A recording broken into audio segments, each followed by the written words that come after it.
Ako ba yung gago kung pinatulan ko tong babaeng to? Gigil na gigil. Ramdam ko po ang gigil niya. Ako ba yung gago kung pinatulan ko tong babaeng to dahil sinabihan niya akong pangit dahil hindi ko binigay name ko sa colleague niyang bakla? Just want to share, newly hired ako, first BPO ko rin. Mga unang araw, hindi ko napapansin tong dalawang to. Hindi ko sila ka-team, nasa ibang department sila, pero same company.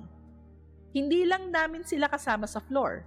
So ayun, fast forward, days passed, parang napapansin ko every time na napupunta ako sa pantry, tas maaabutan ko yung gay doon, he's always looking at me.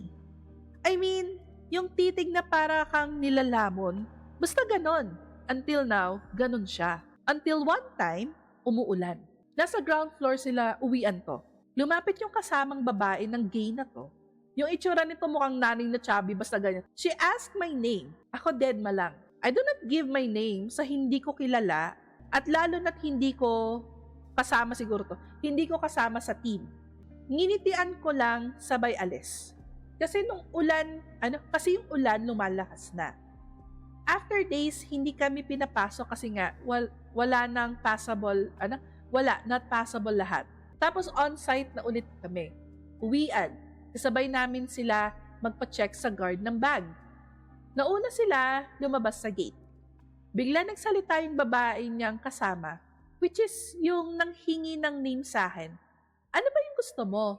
Ang pangit naman yan. Wala naman siyang ibang pinapatamaan doon. Tapos ako, syempre, rinig ko. Narinig din ng kasama ko kasi nagkwento ako sa kanya about nga sa gay na to. Days goes by, continuous siyang magparinig sa akin. Once na nakalagpas ako sa kanila, tsaka siya nagparinig, which is naririnig ko rin. Hindi ko naman intention patulan.